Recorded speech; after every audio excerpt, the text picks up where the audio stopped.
to make 16 protein bars, 8 each, chocolate protein bars, peanut butter protein bars, and they're going to be made with beef. First one we're going to make is black beef protein bars.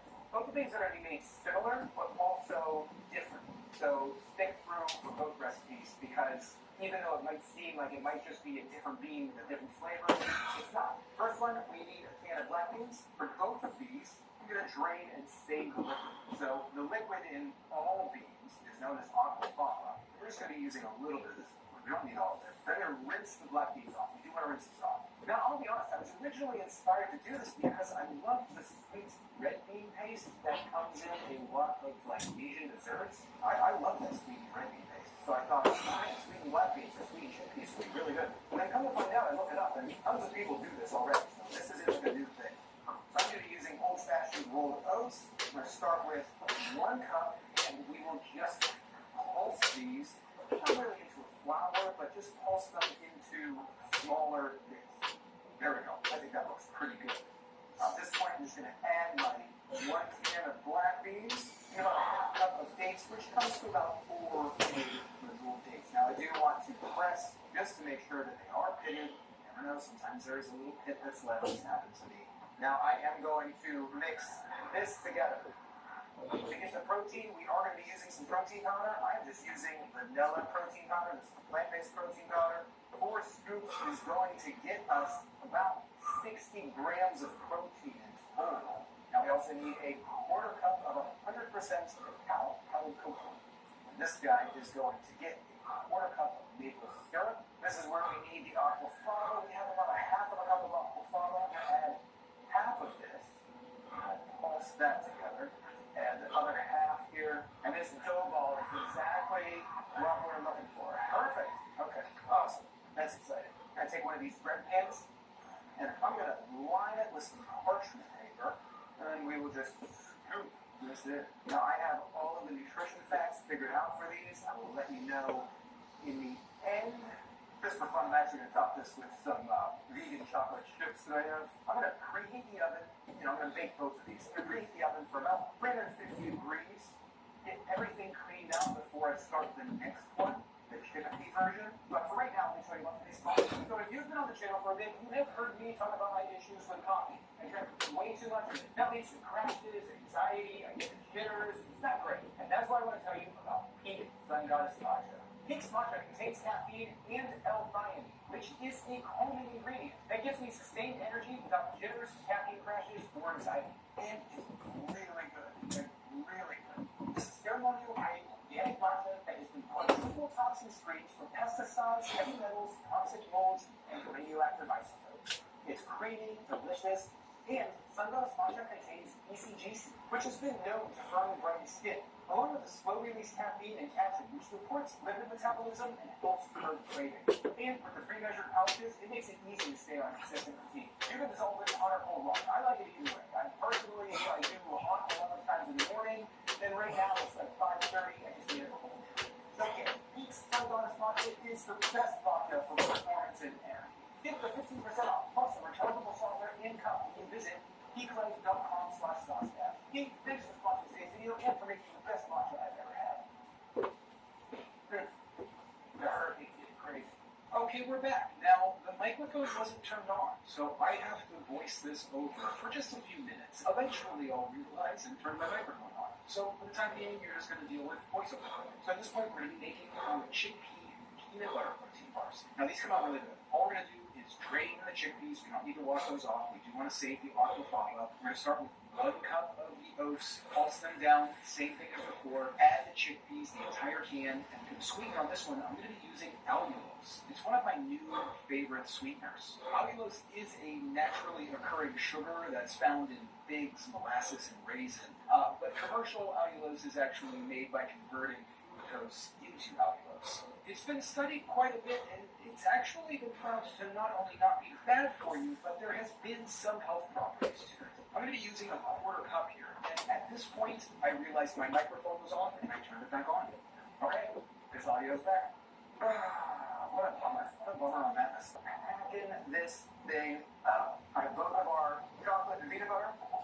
I just tried some of these chocolate chips, and I didn't read the package. They're unsweetened chocolate chips. So but it tastes horrible. Just horrible. For both of these, I'm going to sprinkle them with just a little bit of salt, kind of help some of the flavor come out. And for this one, I have this, just the brown cane sugar, just natural sugar. Hopefully that will dampen some of the unsweetened bitterness of that chocolate. I'm going to toss both of these in the oven for about 20 minutes. Okay, so these look good. I'm going to cut them up. I'm going to throw them into 8 portions. They came out exactly what I wanted. Now, the black bean chocolate bars comes out with 218 calories, 14 grams of protein, 1.5 grams of fat, and 32 grams of carbohydrates. So that's pretty good. You could realistically cut one of these in half if you just wanted like a snack, not like a meal. Give yourself about 7 grams of protein and about half of those carbohydrates. The peanut butter ones, these bricks right here, these are small. This would be like a meal to eat. 225 calories, 18.5 grams of protein. I mean, you cannot beat that. 8 grams of fat, 17 grams of carbohydrates. These are awesome. So let's bring Monica in. I'm a little concerned about this dark chocolate being unsweetened chocolate. These might be a little bit bitter, but we'll see what you think. I say just because I don't know if you want to eat a whole one of these. I figured we'll save these for the hurricane. Yeah. So, yeah, well. But it's delicious. I might eat the whole one. Oh, don't say that because then, I'm not going to say it. But if you don't eat a whole one on camera, people are going to be like, oh, gross. Look, she only ate a bite. I'm like. This is great. Right? Mm-hmm. It's like peanut butter fudge, kind of. Mm-hmm. But, no, go ahead and describe it. I mean, I wouldn't have known it was chickpeas. No. And yeah, it just tastes like peanut butter fudge, like a peanut butter bar. Like a cakier peanut butter fudge? Yeah, I was going to say almost like a bread bar, but it's cakier than bread. Yeah. So yeah, it's like a cakey, a peanut butter cake. It could be sweeter, but it doesn't need to be sweeter. Yeah. It's sweeter. So I'm worried about these might be a little bitter. Yeah. Cheers. You know, delicious. Not even on bitter at all, actually. Wow. And this just tastes like a chocolate bar. I mean, chocolate bar. Like, I would have no idea if it were chickpeas if you didn't tell me. These aren't chickpeas. Oh, what is this? Black peas. I would have no idea this is mean. Yeah.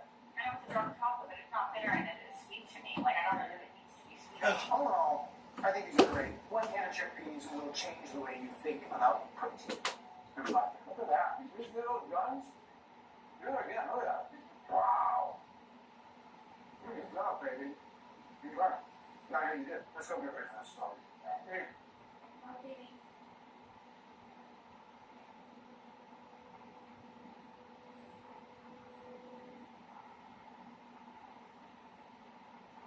One question I'm often asked is, did people eat breakfast during the Middle Ages? And the answer is, it depends. But when they did, sometimes it was this dish that's essentially a medieval version of Cinnamon Toast Crunch, a 15th century recipe for sopas doré, or golden sauce. So thank you to HelloFresh for sponsoring this video as we tuck in to a medieval breakfast, this time on Tasting History.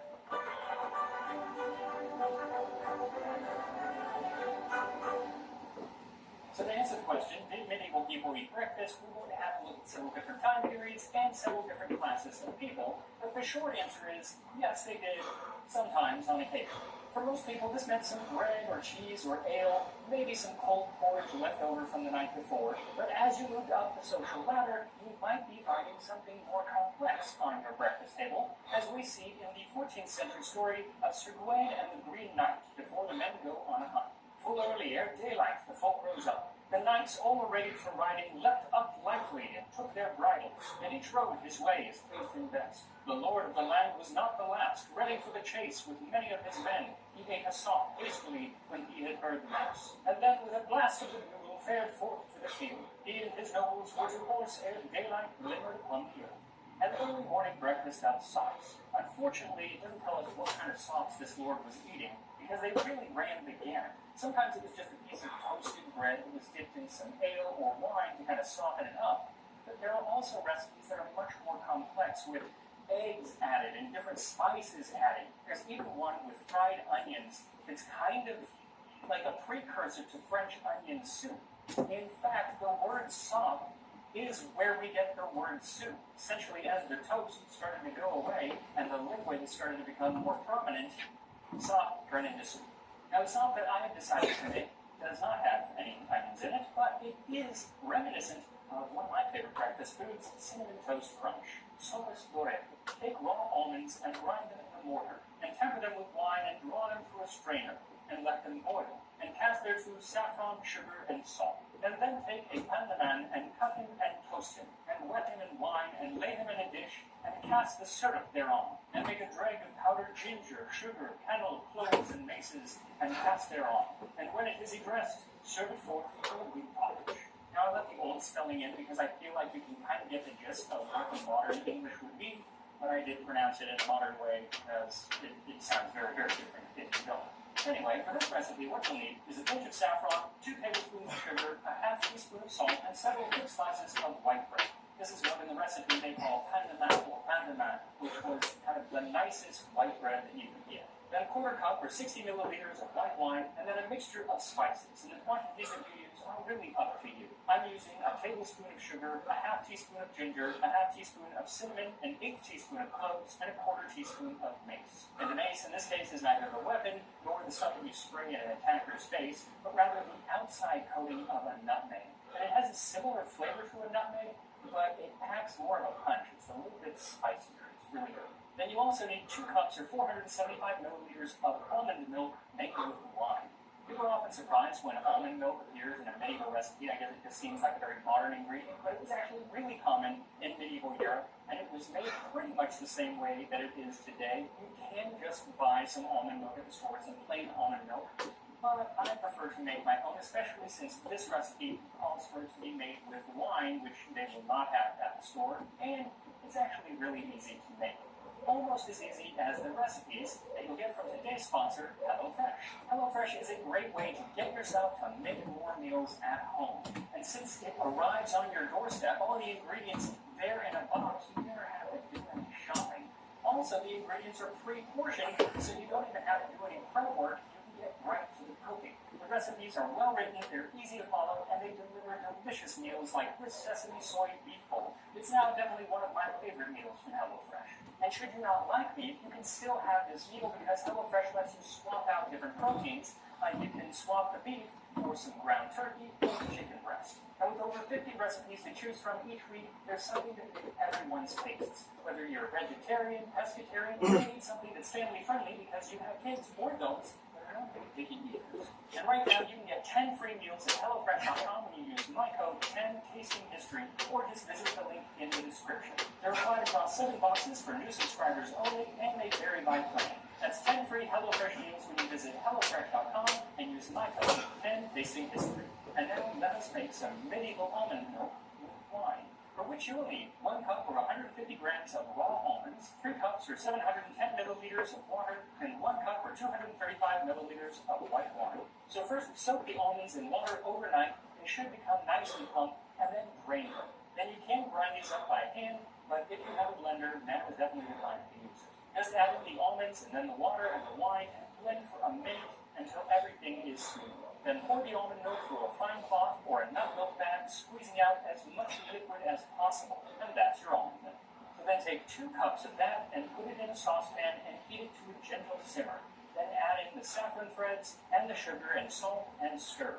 And the saffron here is really just to add color. It will add flavor as well, but the color is the most important thing. It is what is going to give the dish its name, sopas doré, or golden sauce, and it turns that almond milk a nice golden color. Let it keep simmering, stirring occasionally until it has started to thicken. It'll take about 10 minutes. As it thickens, take your bread slices and set them on a tray, and then put those in the oven at 400 degrees Fahrenheit, 205 Celsius, for 6 to 8 minutes, or until they have started to turn a golden.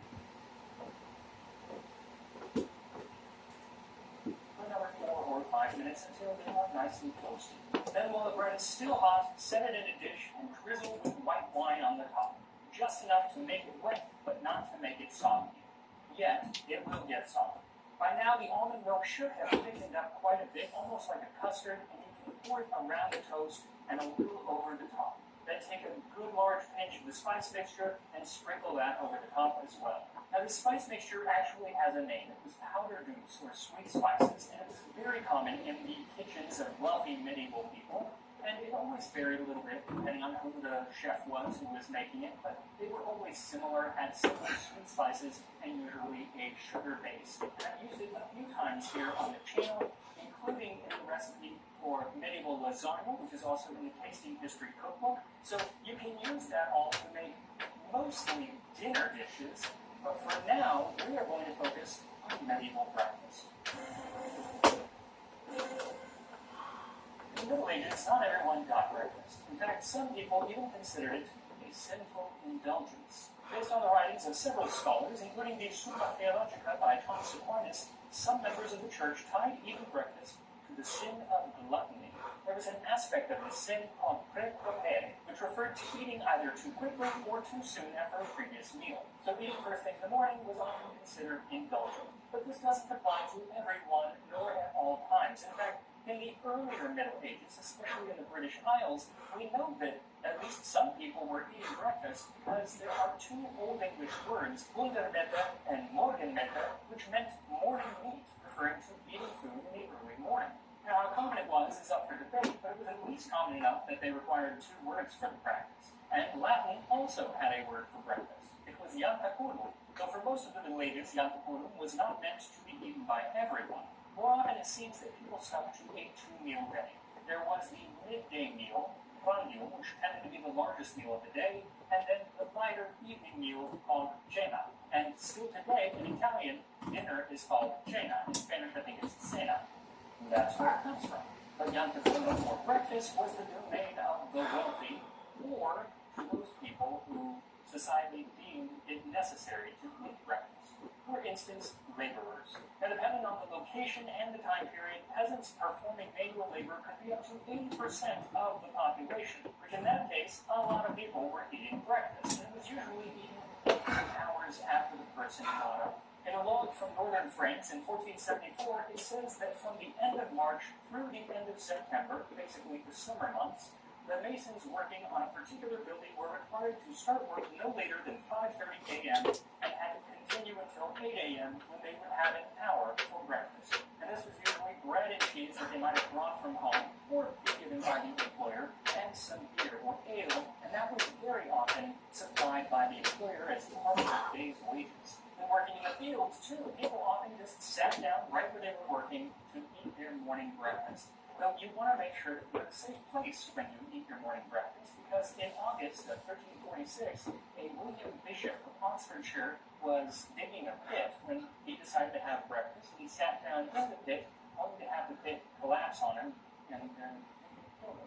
Now, as it was eaten for those doing manual labor, many likely only indulged in breakfast during the summer months, as that's when the long days of work necessitated it. In the winter, most people just waited for their midday meal. So if you were either young or sick, you pretty much got breakfast all year round if you needed it. In 1397, at Winchester College, any students under the age of 16 received breakfast every morning. Other members of the society are to have two meals only, prandium and cena. There's this wonderful school book from the 15th century where a student wrote down his experience having breakfast. My breakfast was brought to my bedside as often as we list to call therefore, and so many times I was first fed or I was fed, meaning he often ate breakfast before he even got dressed. But that was a nostalgic remembrance of his younger days as a student, for now he had grown into a young adult, and now at 5 o'clock by the moonlight I must go to my book and let sleep and sloth alone. Breakfasts that were sometime brought at my bidding is driven out of country and never shall come again.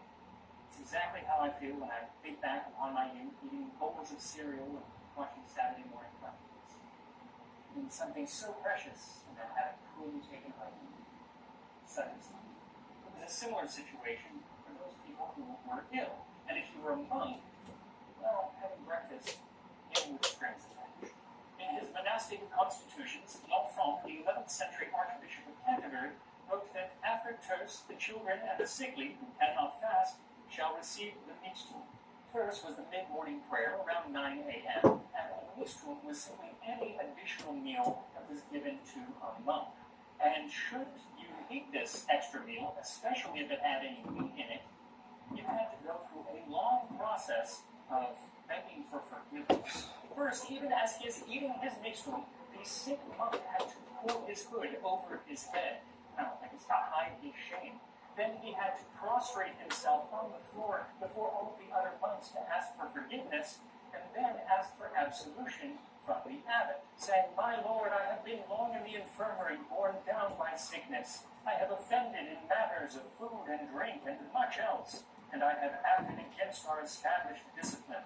And for this I beg of you absolution." As the centuries went on, it does seem that they relaxed a little bit. But even as late as the 15th century, William Caxton wrote, "Go take the sacrament. It is good breakfast." Now, some people opted for the sacrament and breakfast, but breakfast always came after the sacrament, or going to Mass. In the passage from Sir Gawain and the Green Knight, it says he ate the sop hastily when he had heard Mass, because even a lord would not eat breakfast before first doing his morning prayers. And it was the same for children. King Edward IV wrote regarding one of his sons, the infamous princes in the Tower, that item, "We will that our said son have his breakfast immediately after his Mass, and between that and his meat to be occupied in such virtuous learning as his age shall now suffice to receive." So first he went to Mass, and then he had breakfast, and then he had his schooling. And it probably wasn't just his son who was eating breakfast, but the king himself, because by the late medieval period, most of the aristocracy deemed breakfast a most necessary indulgence. Even as far back as 1305, King Edward I, the Longshanks, employed a cook whose designated duty was to prepare breakfast for him at his court, which was constantly moving about the country. He was recorded as Roger Atepece, Corpus de Gentaculo, cook for breakfast. And what exactly was old King Edward eating? Well, many times it would have just been a fancier version of what the peasants were eating. Bread, ale, cheese, that kind of stuff. But sometimes they would have had something a little bit more complicated. In a 15th century document from the home of Cicely Neville, the Duchess of York and mother of two future kings of England, it lays out her and her husband's breakfasts at different times of the year. For most of the year, there were breakfasts for my lord and my lady. First, a loaf of bread in trenchers, 2 manchets, 1 quart of beer, and a quart of wine, half a shin of mutton, or else a shin of beef boiled. Manchet, like the kind of man in our recipe, was simply a very nice form of white bread. So it was essentially what the peasants were eating. You had the bread and the beer, though you also had wine and you had meat. And that's really what makes it a very different meal than what the peasants were having. During Lent, it was the same, but instead of meat, they had pieces of saltfish, 6 bacon herring, or a dish of sprouts. Since it was Lent, bacon could have referred to like pork bacon. So I'm thinking that bacon herring referred to the method of like curing or smoking the herring. But I'm not entirely sure. Searched and wasn't quite convinced. That's what I assumed. What else is cool about these little documents, though, is not only does it say what they were getting, what the Lord and Lady were getting for breakfast, but also it talks about who else was even being served breakfast. Around the year 1400, breakfasts be there none, saving only the head officers when they be present. To the ladies and gentlewomen, to the dean, to the chapel, to the almoner, to the gentlemen ushers, to the cofferer, to the clerk of the kitchen, and to the marshal. These breakfasts, of course, were not as fancy as the ones that the Lord and Lady were getting. The cupbearers, for instance, had a loaf of bread, a bottle of beer, and a piece of saltfish. And for those working in the stables, well, they just got the beer and bread. Now, as the late medieval period gave way to the early Tudor period, breakfast started to become more common. You see it a lot more in the writings of the period, but for the majority of people, for the next few centuries, they kind of stuck to that diet of beer, bread, sometimes wine, cheese. That was breakfast. Only the wealthy started to play and make things a little more interesting. Like in 1501, Edward Stafford, the 3rd Duke of Buckingham, often enjoyed a full spread of fish for breakfast, including pike, roach, and plaice, along with a dish of butter and eggs. And perhaps in the future I'll do a video on the breakfasts of Tudor England, but for now, I am going to stick to my medieval breakfast of golden sauce. And here we are, Sopes Doré from 15th century England. So it really is soggy bread. I mean, that's what it is. And it is bread that you sop up juice. That's where the name came from. And as the bread went away and more liquid ended up coming around, it just became soup. It smells wonderful. You really get the saffron. You really get the spices. Here we go. It's messy. But it's really good. So I was worried that the wine was going to be the dominant flavor and kind of overpower everything else, but it doesn't. It's there, maybe, but it's more of, you just kind of get a little bit of the burn of the alcohol, but the flavor is the spices and is the almond milk and saffron, and there's a sweetness to it. It kind of reminds me of like a custard, that sauce. It's thick and it's flavorful, and it makes it so that when the bread does soften up, it doesn't become so soggy that it just falls apart. It is still, it's holding on there.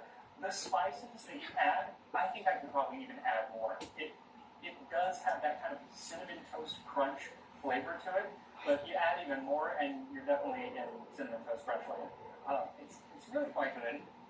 Definitely not something I would think of to have for breakfast today, because it is kind of messy, but the flavor is good, and I guess maybe I should have it for breakfast. If it was good enough for a medieval lord, that was good enough for me. What I also love is that you get the color, that doré, the gold. It does have a bit of a gold hue to it, so you do get that color, so the name absolutely makes sense. So go treat yourself like a medieval lord or lady and make some soy flore, and I will see you next time on Tasting History.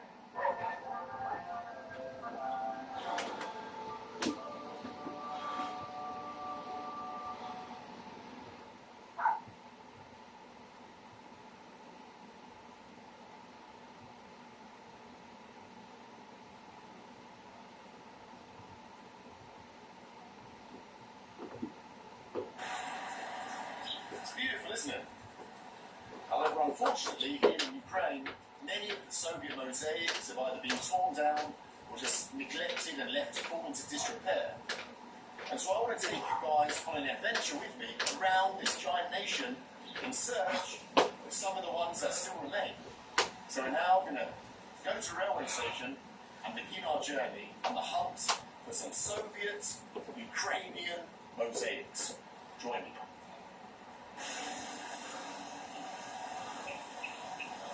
This is where the publishers get their niceties. Alright, let's jump on the metro and get to the railway station.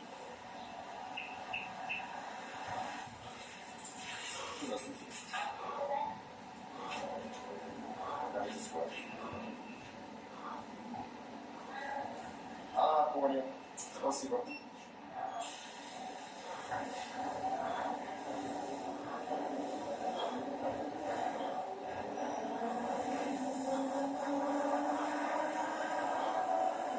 Missed our train, but it doesn't matter because look what we have here. Some beautiful yellow Soviet tiles, so Soviet, and a lovely Soviet bench. I think this journey across Ukraine is going to be rather Soviet. Let's hope so.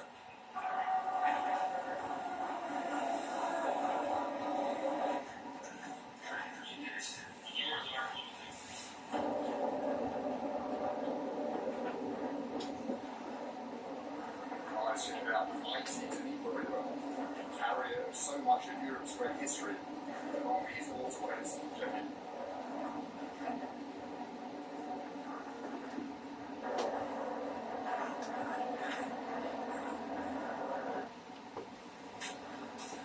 What's that?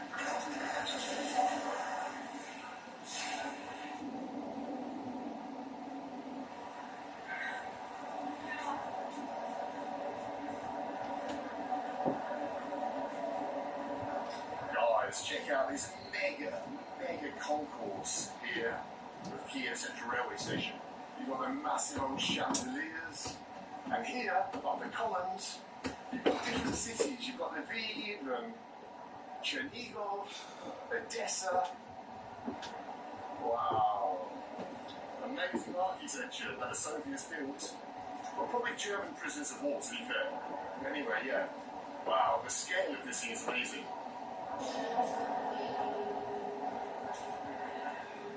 Very important for a long train journey is to buy some food. Okay, what we got some lovely kolbasa and bread. Свежий? Да, дайте мне, пожалуйста. You can even buy vodka here. By the shot.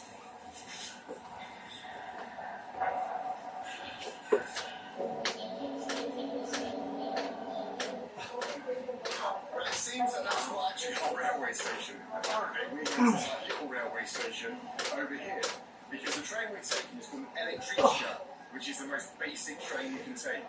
So I've got 8 hours to the town of Rivna on a flipping electrichka. I don't think it's going to be very comfortable, but we'll check it out. Let's see. Wow, what an adventure in the Ukraine. Look, where are you going?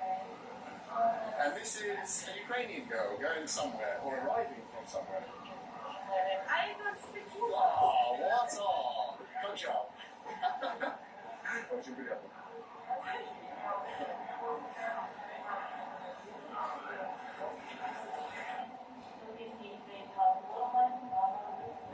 The River train. The River train is here. Let's go mosaic hunting. Are you ready? Check it out. What a beauty. I just met a very nice Ukrainian guy. He said to me, "Is this your first time on an electrichka?" And I said, "Yes." He said, "Good luck, mate. You're going to need it." I think we'll be okay. Is there a toilet? Oh, there's a toilet, thank God. 8 hours without a toilet would be difficult.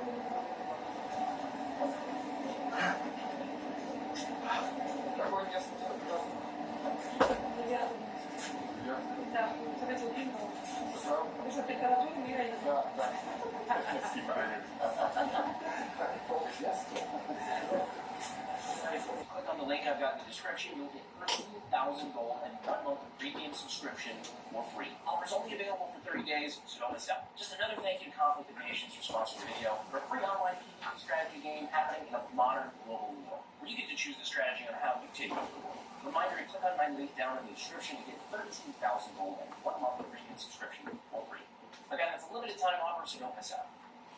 Now, some of these don't have audio because they're surveillance video. That's how you know you're going to get a juicy one. Here we see a group of men partaking in a pastime that is very popular in impoverished urban communities. Sitting. One of them seems to have a bright idea that he'd like to further reduce their property value and fire a handgun up in the air. Let's see what happens. Yep.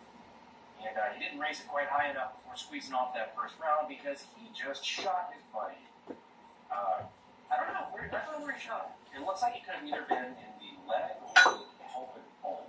Neither is a good place to get shot, both are pretty bleedy, but if it's pelvic bone, well, just remember the age-old saying, you can't put a tourniquet on a taint. I love that he rhymes like his arm up in the air, like, oh, bro, I was trying to shoot up in the air. Fucking shot me. Luckily, if he's bleeding, you really can't tell in this video, and they hobble him to the car, where hopefully they get him some medical attention. Not to be outdone, we've got Officer Doofy here. Must be a slow day for crime, because he's playing around with his 1911. 2 world wars, brother. He takes out the magazine, which is a good first step, goes to attempt to rack the pistol, and then pulls the trigger. Puts a hole right through his fucking leg. And as we see him move his foot, there's now a pretty big puddle of blood. Yeah, that's a lot of blood. See that?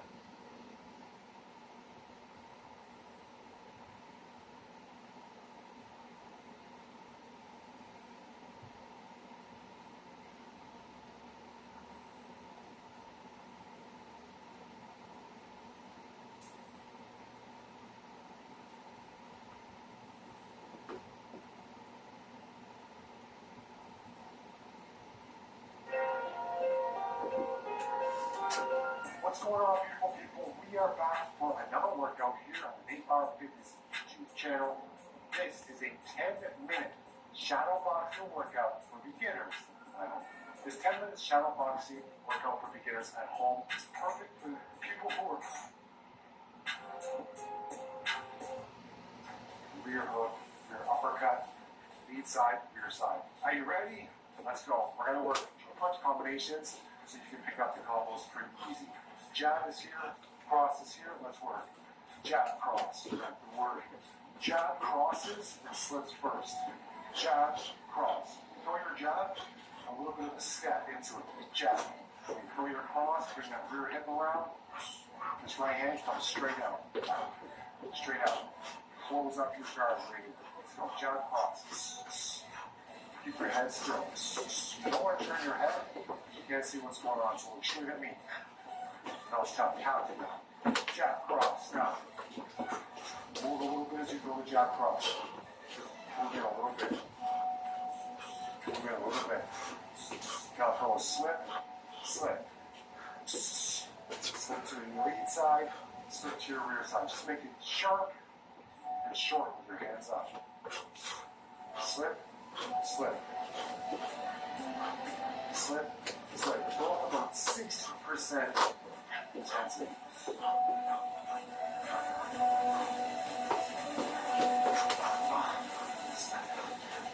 There you go.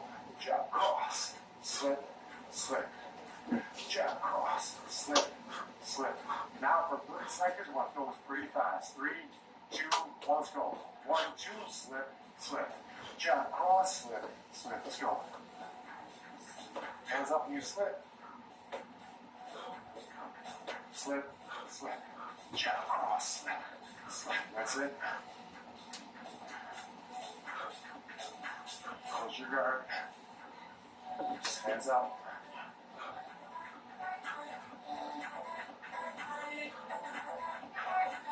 Now, 3 5s. We're going to work only the lead side.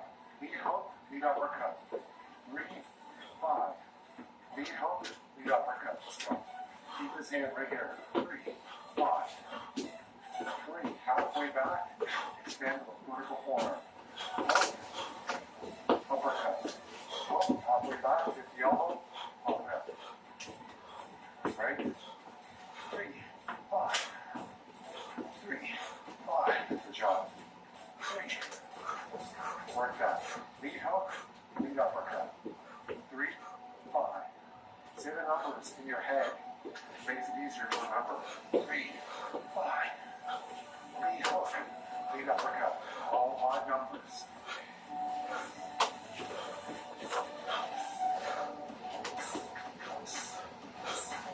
Now duck right, duck left.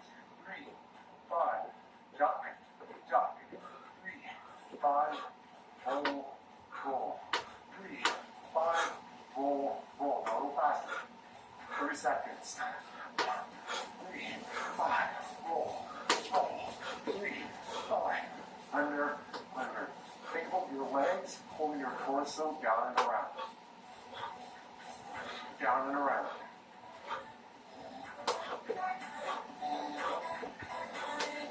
10 seconds.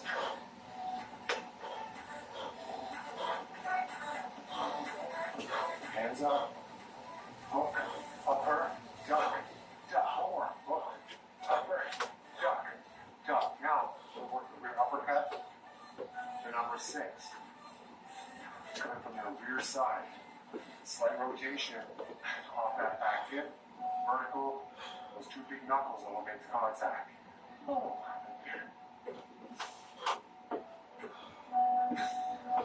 Okay.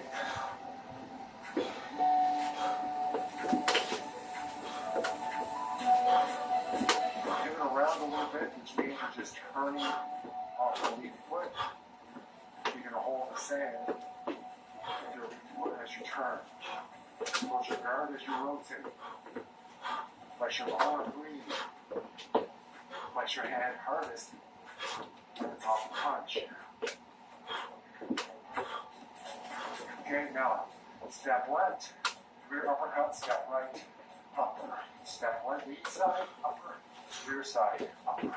Step, upper, here, upper. Let's get back down now. Duck into it, step, uppercut. Duck into it, step, uppercut. Hands stay up. Boom. Boom. Just like that. So we duck under, plant, fire. Duck under, plant, fire. 10-minute shallow boxing workout for beginners. Learn the basics.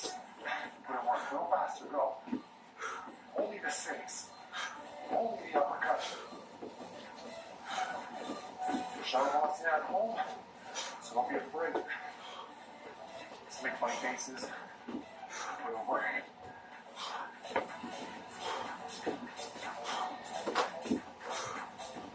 We're halfway done.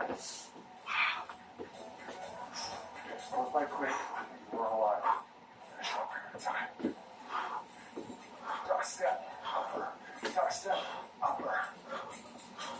Okay, now, for 2 minutes, we're going to work the step in, jab cross, and then step back, hook, cross. So only work on 1, 2, 3 for jab, cross, lead, hook. Okay, so step in, 1, 2, step back.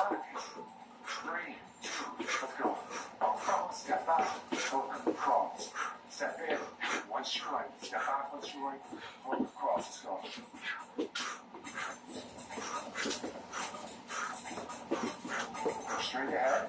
Keep your eyes focused with your chin down. Don't rotate your head. Then, rotate your body around your head. Step, 3, 2, 1, 2, step, hook, cross. 1, 2, step, hook, cross.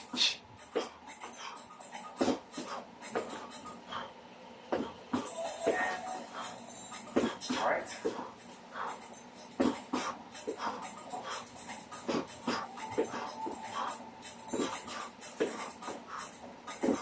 Now, step in. What I want to do is duck back.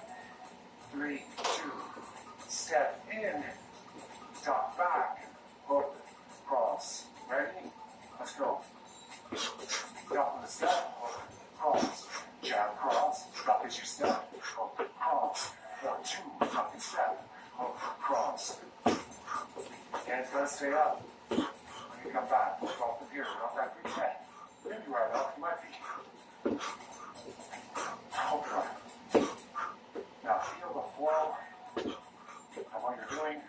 Don't step too far forward. Don't step too far back. Can't stay up now.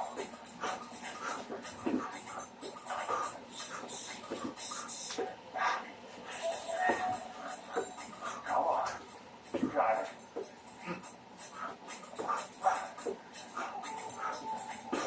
Come on. 5 seconds. Last one.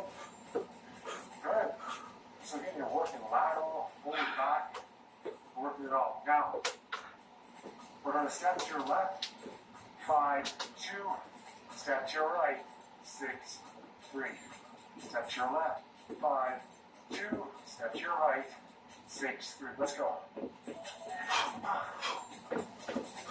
1 step left. Big uppercut, cross, hands up. 1 step right. Rear uppercut, hook.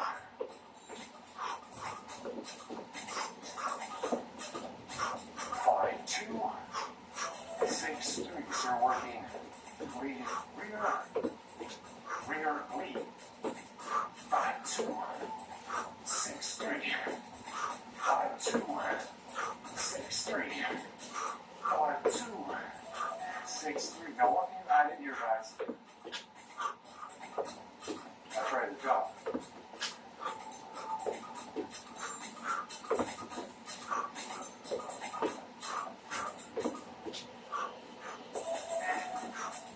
Four. Wasn't the biggest good finger. Yeah, there you go. 4.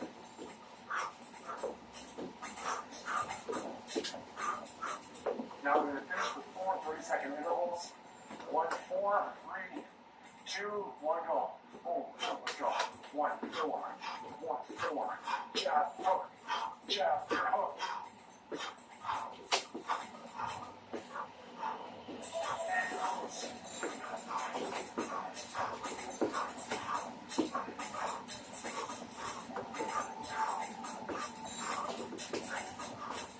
Drop those hands back in.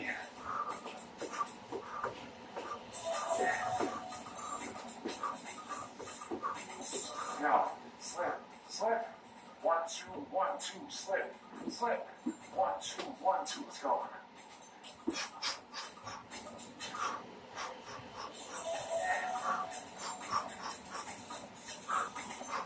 You can approach,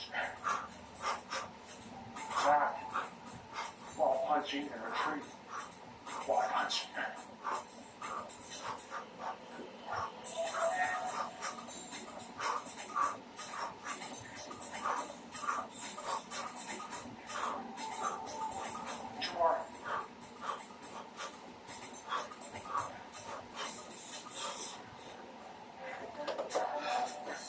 Now, 6, 5, 1, 2, 3.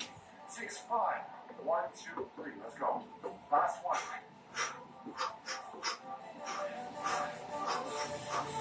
6, 5, 1, 2, 3. 6, 5, 1, 2, 3. 6, 5. Jab, cross, lead, hook.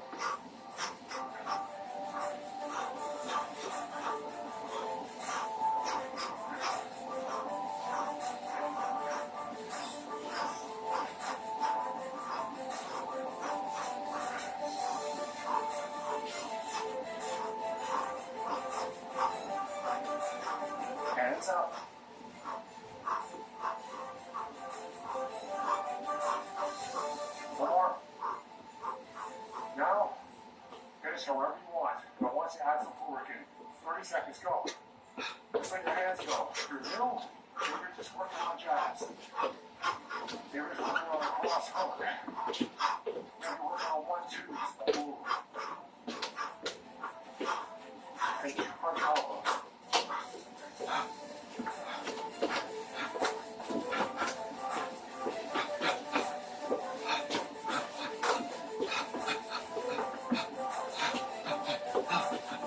10 seconds.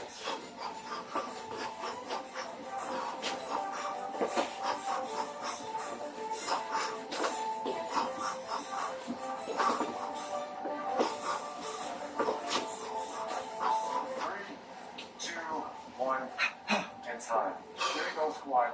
10-minute shadow boxing will go for beginners. You can go home. Great boxing combinations.